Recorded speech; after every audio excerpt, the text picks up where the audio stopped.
Bismillahirrahmanirrahim. Bismillahirrahmanirrahim. Alhamdulillahirabbil alamin. Allahumma salli wa sallim ala sayyidina Muhammadin wa ala alihi wa sahbihi ajma'in. Amma ba'd. Segala puji bagi Allah Subhanahu wa taala yang telah memberikan kita panjang umur dan sihat wal afiah dalam keadaan terus beriman kepada Allah Subhanahu wa taala, dalam keadaan kita mengimani tiada Tuhan melainkan Allah dan Nabi Muhammad sallallahu alaihi wasallam adalah pesuruhnya. Segala puji bagi Allah Subhanahu wa taala yang menjadikan kita umat Nabi Muhammad sallallahu alaihi wasallam, yang telah menjadikan kita sebaik-baik ummah yang pernah dikeluarkan oleh Allah Subhanahu wa taala. Kuntum khaira ummatin ukhrijat linnas, kerana kami senantiasa menyuruh manusia untuk melakukan perkara yang ma'ruf dan mencegah mereka daripada melakukan kemungkaran, dan kami semua beriman kepada Allah Subhanahu wa taala. Tidak mungkin kita menjadi umat yang terpilih, tidak mungkin kita jadi umat yang disayangi oleh Allah Subhanahu wa taala kalau kita tidak menghiasi diri kita dengan akhlak-akhlak yang terpuji yang mana Nabi sallallahu alaihi wasallam telah datang membawanya. Innama bu'itsu liutammima makarimal akhlak. Sesungguhnya aku diutuskan oleh Allah Subhanahu wa taala untuk menyempurnakan akhlak-akhlak yang terpuji. Itulah urusan atau tugas utama Nabi Muhammad sallallahu alaihi wasallam setelah mengeluarkan manusia daripada kegelapan kekufuran kepada cahaya keimanan, dan kemudian mendidik mereka dengan akhlak-akhlak yang terpuji, seperti mana yang Allah Subhanahu wa taala sendiri memujinya Nabi Muhammad sallallahu alaihi wasallam, wa innaka ala khuluqin azim. Sesungguhnya engkau ya Muhammad mempunyai akhlak yang terpuji. Kita menyambung insya-Allah kuliah mingguan kita membaca kitab Khuluqun dan karangan Allamah Rabi Umar bin Muhammad bin Sa'id bin Hafiz. Kita sampai kepada topik yang mana beliau menerangkan bahawasanya manusia itu terbagi kepada 4 golongan. Dan ini sama seperti ataupun hampir serupa dengan kata-kata seperti ada manusia itu terbagi kepada 4 golongan. Golongan yang pertama, dia tahu, dan dia tahu yang dia tahu, maka golongan seperti ini hendaklah kita mengikuti mereka. Yang kedua, ada golongan yang mereka tahu tapi mereka tak tahu yang mereka tahu, maka golongan seperti ini kita memberikan motivasi kepada mereka untuk mereka yakini bahawa mereka itu adalah pembimbing, boleh membimbing manusia ke jalan Allah Subhanahu wa taala. Namun golongan yang ketiga adalah mereka yang tidak tahu tapi mereka ingat mereka tahu, maka ini adalah golongan orang-orang yang tertipu dengan dirinya. Kita doakan agar mereka mendapat hidayah daripada Allah Subhanahu wa taala. Namun yang keempat adalah lebih teruk, mereka yang tidak tahu tetapi mereka tidak tahu yang mereka tidak tahu, maka golongan inilah yang mana mereka itu sombong, tidak mahu kebenaran, bahkan mereka rasakan diri mereka itu dalam kebenaran, dan mereka rasa diri mereka lah yang patut orang lain mengikutinya dan bukan dia mengikutinya orang lain. Jadi Al-Habib Umar bin Hafiz menerangkan golongan yang pertama adalah seorang yang beriman dengan yakin. Dia tahu dan dia kenal keimanannya. Dia yakin bahawa apa yang diimani adalah benar, dan mempercayai dalam keadaan tenang dan yakin, serta bangkit untuk beramal berdasarkan keimanannya dan memenuhi prinsip-prinsipnya, serta bertungkus lumus dengan segenap kemampuannya, maka dia adalah daripada golongan kami dan kami adalah daripada golongannya. Kami menyokongnya dan meletakkan tangan kami bersama tangannya pada mengikuti jalan generasi terdahulu, dan tidak akan jadi baik urusan yang terakhir daripada umat ini kecuali dengan apa yang telah diperbaiki pada generasi awalnya.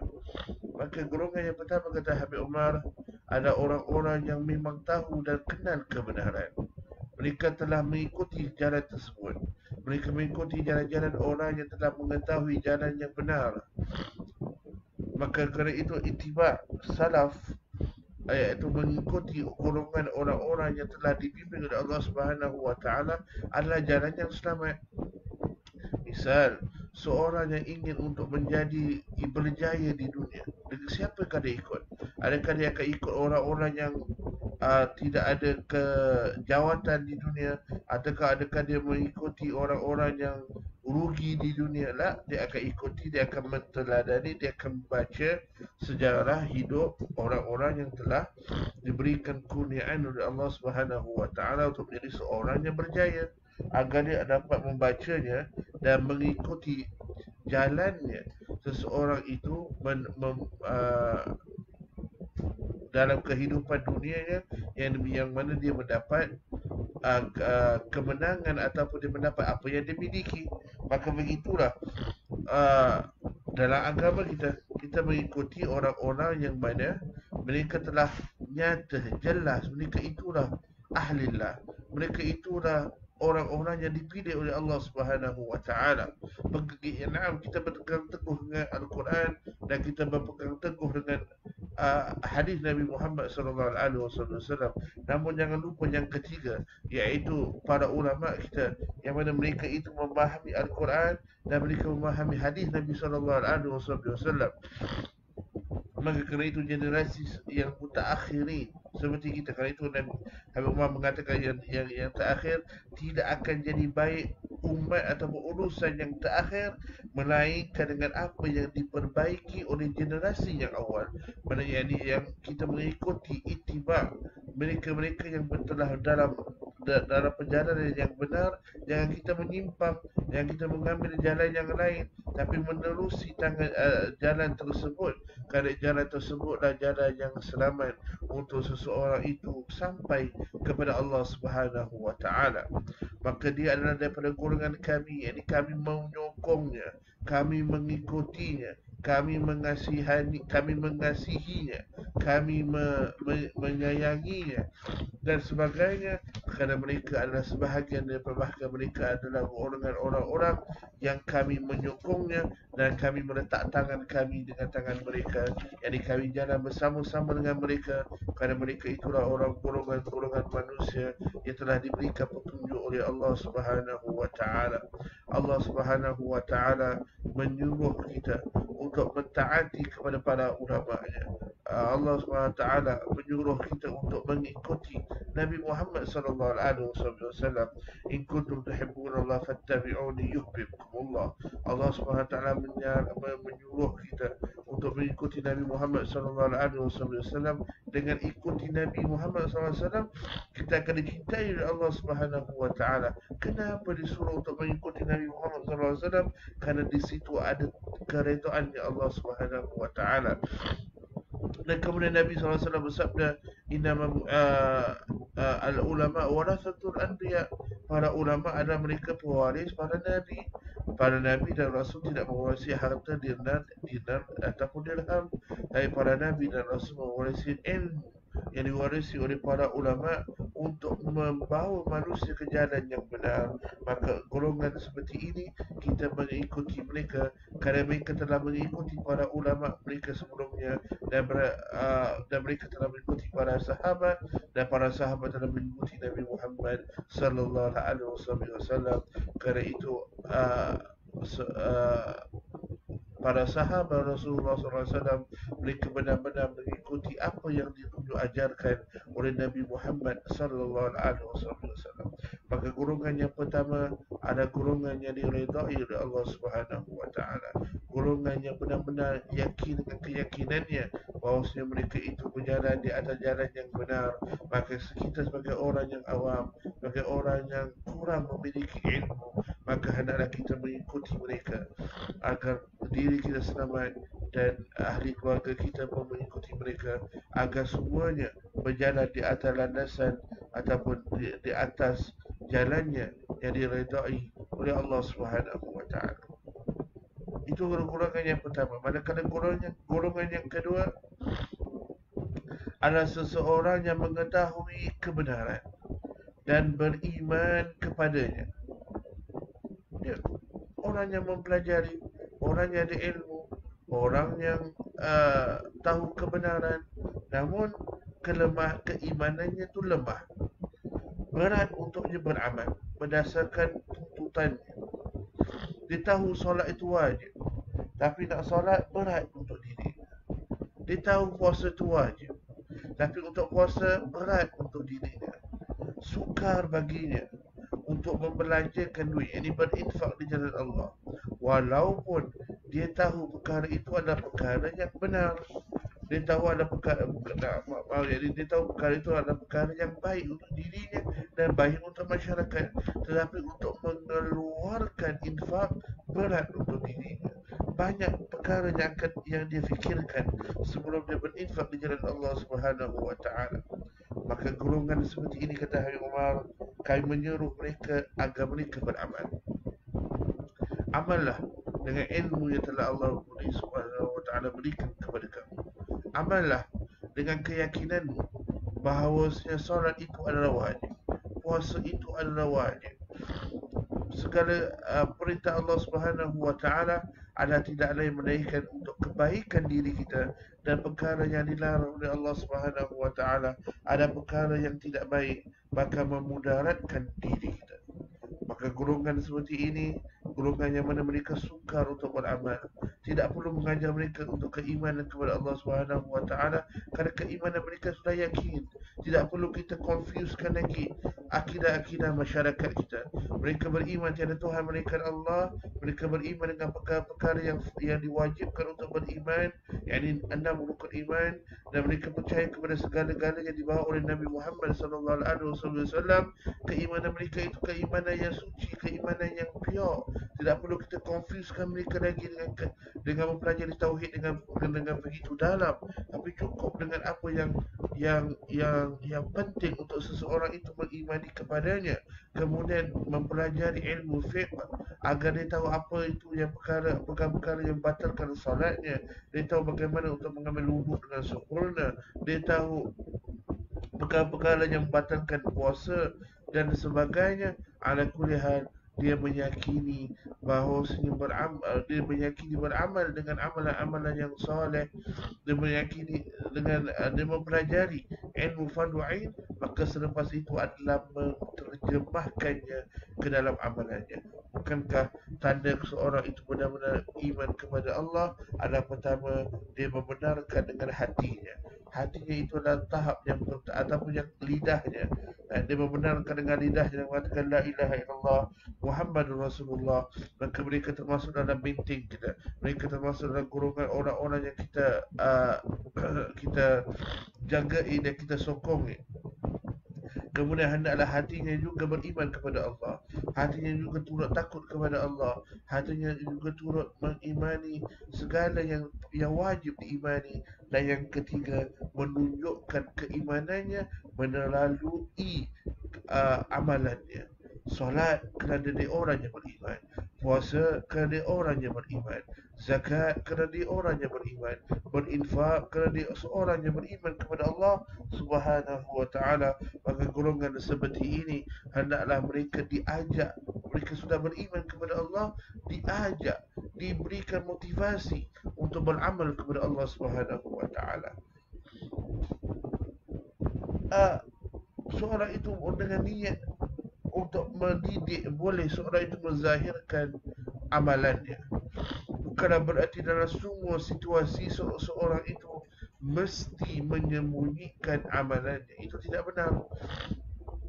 Tidak benar sama sekali seseorang itu mesti menyembunyikan amalannya. Namun kita katakan menyembunyikan amalan itu lebih selamat untuk daripada mempunyai sifat riya. Namun kalau seseorang itu dia menunjukkan amalannya dengan niat untuk mendidik manusia, dengan niat untuk motivasi kepada manusia, bantulah bersama-sama dengan aku, maka kita serahkan niat dia kepada Allah. Namun amalannya adalah amalan yang baik. Jangan kita mengkritiknya, jangan kita mengatakan oh ini riya, ini. Kita tidak tahu keimanan, kita tidak tahu ini sebab ataupun alasan seseorang itu beramal kepada Allah. Jangan kita menjadi Tuhan yang menghukumi. Lihat yang zahir, manusia lihat yang zahir. Kita tidak boleh menghukumi yang batin. Kalau kita boleh menghukumi yang batin, Nabi SAW menghalalkan untuk membunuh para munafik.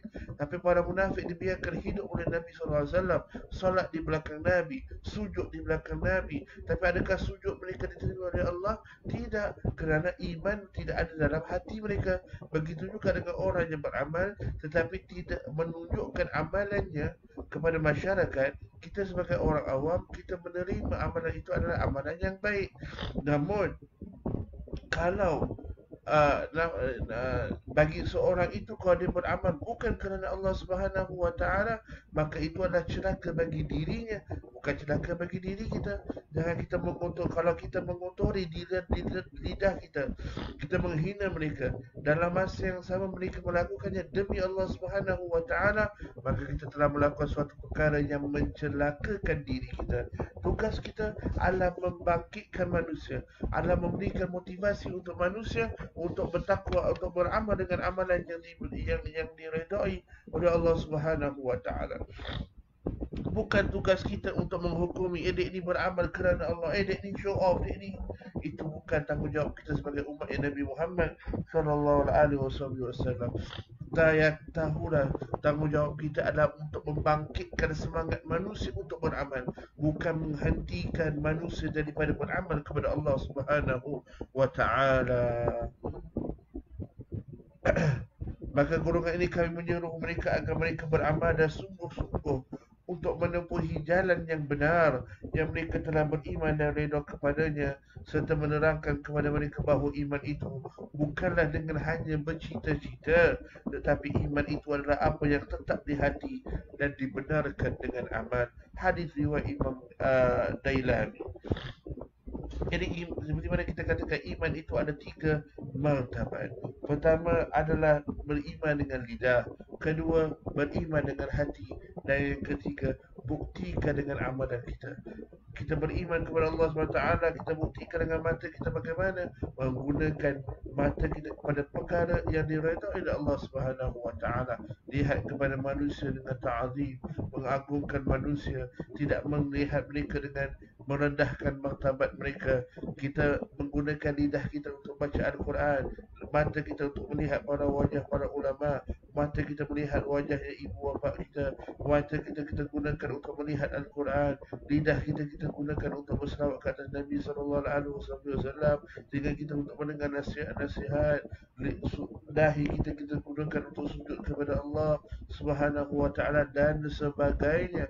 Semua nikmat Allah yang Allah kurniakan kepada kita, kita letakkan kepada tempatnya, itu tanda seorang itu bersyukur kepada Allah Subhanahu Wa Taala. Iman itu hanya bukan la ilaha illallah, la ilaha, itu bahagian yang pertama.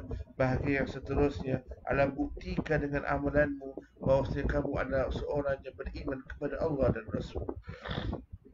Maka jika dia sedar daripada kelalaiannya, yakni selepas kita memberikan motivasi, dan ia mungkin mengambil masa yang lama. Jangan kita yakini yang kita give up dengan manusia lah.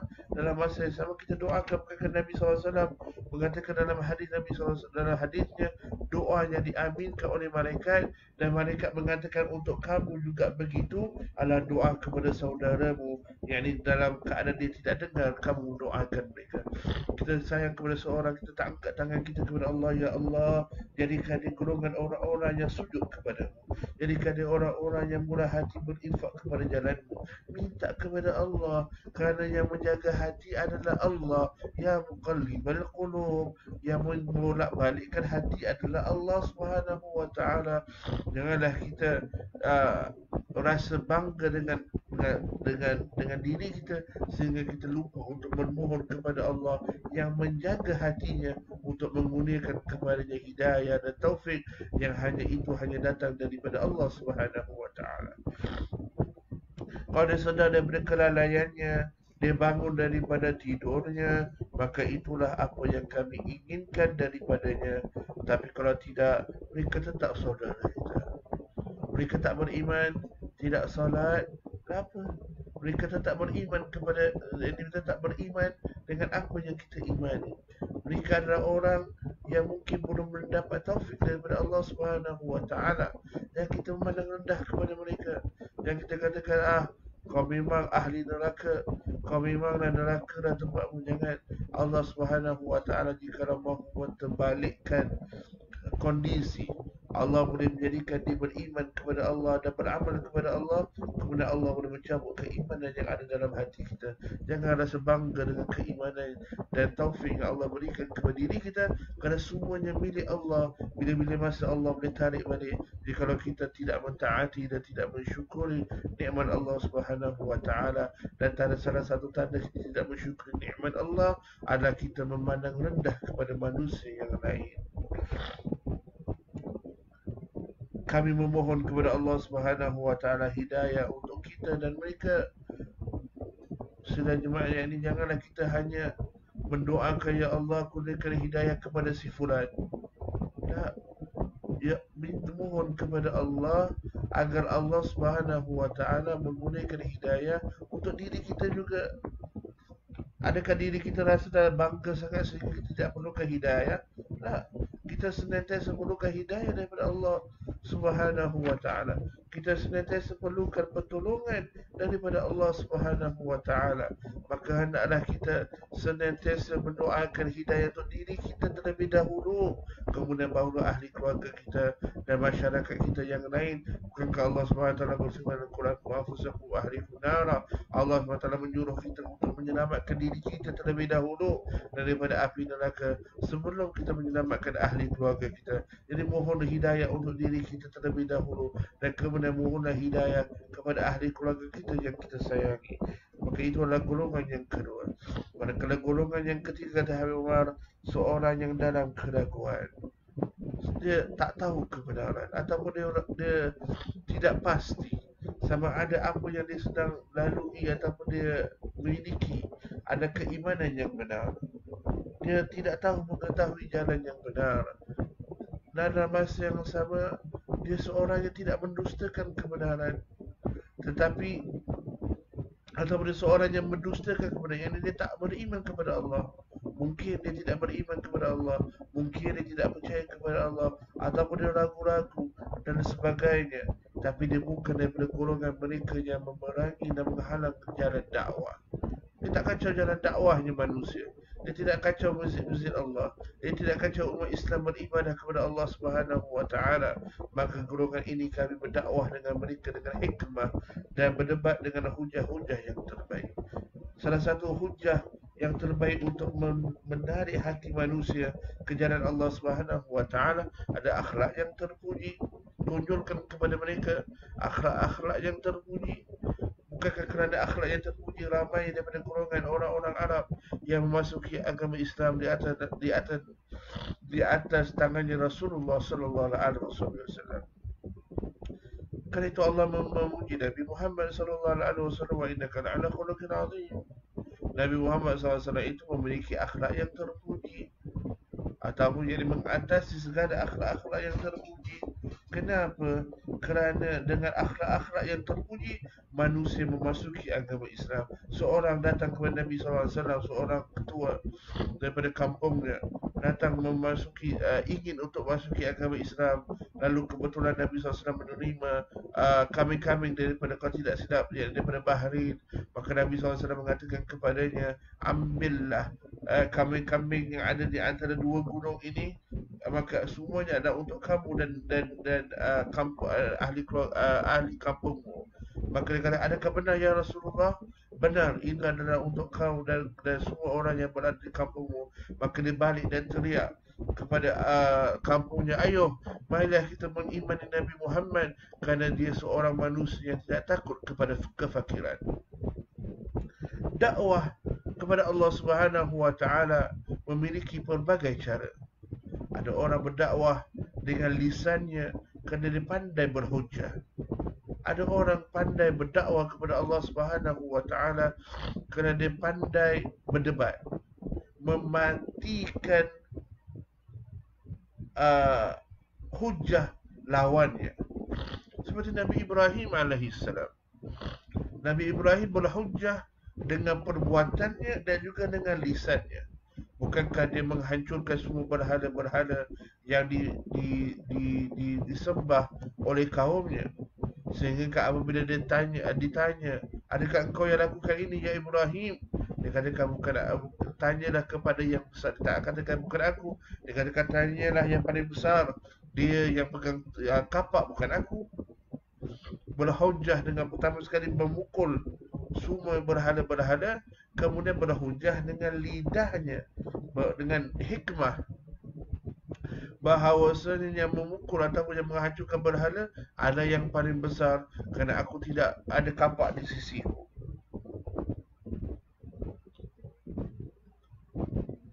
Maka marah mereka. Mereka katakan kepada Nabi Ibrahim alaihissalam, bagaimana mungkin, adakah kau mengetawakan kita, kau menghina kita, bukankah berhala ni tak boleh berjalan, tak boleh melakukan suatu perkara dan sebagainya. Maka Nabi Ibrahim mengambil peluang tersebut untuk mengatakan, kalaulah berhala itu tak boleh memudaratkan, tidak boleh memanfaat, yang memudaratkan, tak boleh menghancurkan berhala yang lain, tidak boleh menyelamatkan, memberikan manfaat, menyelamatkan berhala yang lain, tidak boleh memudaratkan, iaitu tidak boleh bergerak dan menghancurkan berhala yang lain, maka kenapa engkau sembah kepada berhala tersebut? Kenapa engkau sembah kepada suatu perkara yang tak boleh memberikan manfaat dan juga menghalang kamu daripada mendapatkan mudarat? Terdiam mereka. Maka dengan hikmah Nabi Ibrahim alaihissalam, mereka terdiam. Jadi ada orang boleh berhujah, boleh mengeluarkan manusia daripada Allah Subhanahu, daripada kekufuran kepada jalan yang benar dengan lidahnya. Ada dengan akhlaknya, ada dengan hartanya, menginfak di jalan orang, menolong orang-orang yang susah dengan niat mereka akan kembali ataupun mereka memujuk mereka untuk memasuki agama Islam. Ala kulli hal, berdakwah kepada Allah Subhanahu wa taala mempunyai banyak cara. Cara yang terbaik mengikuti kepada kelebihan yang Allah SWT berikan kepada seseorang. Seorang itu pandai buat filem, pandai buat video, dia boleh berdakwah kepada Allah melalui filmnya, melalui programnya. Bukan semestinya dia adalah seorang pendakwah. Dia boleh menyunting, dia boleh mendapatkan maklumat keagamaan daripada asatizah, daripada orang-orang yang tertentu, tapi dia yang buat filmnya, dia yang mengarah, dia yang memerhatikan atau memberikan arahan agar filem itu diterima oleh masyarakat dalam masa kontennya itu adalah konten yang benar yang diberikan oleh para asatizah. Itu penting kerjasama antara manusia. Kerana manusia itu bukan seorang yang mana mahir dalam segala-galanya. Ada perkara yang ini seorang, kalau tidak ada kerjasama antara manusia, jalan agama Islam ini tidak boleh berjalan dengan cara yang terbaik. Semua patut bersatu agar dengan bersatu kita dapat mengatasi semua masalah. Tapi kalau manusia tidak bersatu, apa pun masalah sekecil mana pun, tetap manusia tidak akan dapat untuk menyelesaikannya. Maka kami berjalan dengan cahaya kebenaran di belakang penyimpangan fikiran mereka. Kita doakan Allah memberikan hidayah kepada mereka. Dalam masa yang sama, kita berdakwah kepada mereka dengan cara kita bermuamalah dengan mereka, dengan cara kita berkomunikasi dengan mereka, dengan cara kita memujuk mereka ke dalam agama Islam. Agama Islam agama yang rahmah, agama yang ingin sebanyak manusia mendapatkan nikmat atau rahmat daripada Allah Subhanahu wa taala. Kami berjalan dengan cahaya kebenaran di belakang penyimpangan mereka, fikiran mereka, untuk mengeluarkan mereka daripada kegelapan. Niat kita bila bermuamalah dengan orang yang tidak beriman dengan Allah Subhanahu wa taala, untuk kita menunjukkan arti kebenaran keimanan kepada Allah. Kalau kita umat Islam tidak dapat menunjukkan keimanan yang hakiki, kita umat Islam tidak dapat menunjukkan akhlak yang terpuji, kita memaki hamun antara satu sama yang lain, kita tidak mengawal lidah kita, kita tidak dapat mengawal jari kita daripada komen-komen perkara yang tidak baik, siapakah lagi yang dapat menyelamatkan agama ini daripada dicaci maki oleh manusia yang lain? Kalau kita sendiri tidak menjaga maruah agama ini, kalau kita sendiri tidak menjaga maruah agama ini, jangan salahkan siapa kalau orang menghina agama kita. Kerana kita sendiri telah menghina agama kita dengan lisan kita sendiri, dengan perbuatan kita sendiri. Kita yang menjadi sebab orang menghina agama Islam. Wa'iyadzubillah min dzalik. Janganlah jadi manusia yang mana orang lari daripada agama Islam kerana melihat akhlak yang ada pada diri kita. Janganlah kita menjadi golongan manusia yang orang lari daripada masuk Islam atau lari daripada agama Islam kerana amalan kita, kerana perbuatan kita. Jangan. Bahkan kita jadilah sebab untuk hati manusia itu menjadi cenderung kepada agama Islam. Mudah-mudahan Allah Subhanahu wa taala menyinarkan akarnya dan memancarkan pada hatinya cahaya keimanan kepada Allah yang hanya dapat berikan hidayah Allah. Nabi Muhammad SAW pun tidak dapat memberikan hidayah kepada sesiapa pun. Allah SWT sendiri berfirman dalam Al-Quran Al-Karim, kamu tidak dapat memberikan keimanan kepada mereka yang kau cintai, tapi Allah lah yang memberikan hidayah dan keimanan kepada siapa yang dikehendaki. Golongan yang terakhir, seorang yang bukan hanya kufur kepada Allah, bukan hanya mendusta agama Allah, tapi mereka senantiasa cuba untuk menjatuhkan bendera hidayah dan kebenaran dan mencari peluang untuk menghina agama Islam. Maka tidak ada sesuai kepadanya kecuali peperangan sehingga dia kembali ke jalan Allah Subhanahu wa taala, atau Allah SWT melaksanakan takdirnya yang telah ditetapkan ke atasnya, dan Allah SWT pasti membantu mereka yang membantunya. Sesungguhnya Allah Subhanahu wa taala Maha Kuat dan Perkasa. Jangan kita salah faham dengan apa yang dikatakan oleh Sayyidina Habib Umar. Bukan berarti sebaliknya kita akan perang kepada semua orang yang melindasi agama Islam. Tak. Sebaik-baik peperangan adalah menunjukkan akhlak yang terpuji. Kerana yang mereka inginkan membagikan kemarahan kita. Misal, mereka-mereka yang membuat kartun misalnya menghina Nabi Muhammad SAW. Bagaimana reaksi kita? Kita kena reaksi seperti mana yang akan direaksi oleh Nabi Muhammad SAW. Agak-agak kita akan dekat Nabi Muhammad SAW akan mengatakan perang kepada mereka, bunuh mereka semua. Ataupun Nabi SAW akan menunjukkan akhlak yang terpuji, mendoakan mereka, berbual dengan mereka, cuba untuk menunjukkan kepada mereka bahawa agama Islam adalah agama yang bukan seperti itu. Kalau di negeri-negeri Arab misalnya, atau negeri yang mana mereka boleh melakukan undang-undang untuk mengawal perkara seperti ini, fabi ni'mah, yani dia adalah satu perkara yang baik. Kerana mereka adalah golongan ataupun negeri-negeri yang ada undang-undang yang boleh mencegah perbuatan daripada perbuatan ini dan perbuatan seperti ini daripada berlaku. Namun kalau tidak, seperti negeri-negeri yang bukan dirajai oleh ataupun dikuasai oleh golongan orang-orang yang beriman kepada Allah Subhanahu wa taala, janganlah kita memandai-mandai membunuh mereka, menghancurkan mereka, menghina mereka. Bukan itu tujuan kita. Bukan kita jihad dengan cara begitu. Itu adalah salah di dalam segi syariah kita. Fahamilah arti makna jihad yang sebenarnya. Kita golongan seperti ini tetap pun kita berhujah dengan mereka dengan hujah Islam. Kalau kita tidak mampu menahan kemarahan kita, ke belakang. Biarkan yang ke depan itu adalah golongan orang-orang yang dapat mengawal kemarahan mereka. Bukan kerana keimanan mereka lemah, kerana mereka dapat mengawal kemarahan yang ada dalam diri. Kerana mereka tak marah, mereka marah. Kalau mereka, mustahil orang itu beriman kepada Allah kalau dia suka melihat nabinya dihina. Mustahil, maknanya dia tidak beriman kepada Allah dan Rasul. Tapi cara reaksinya itu penting. Adakah dia menunjukkan kemarahan dengan kemarahan, ataupun dia memadam api dengan air? Maka orang-orang yang menghina Islam, orang-orang yang ingin menjatuhkan Islam, kita lebih lagi fokus untuk memperbaiki diri kita. Kerana mungkin diri kita yang silap, kita yang menunjukkan agama ini patut dihina, kita yang menunjukkan agama ini patut untuk mendapatkan perkara yang tidak baik daripada masyarakat yang lain.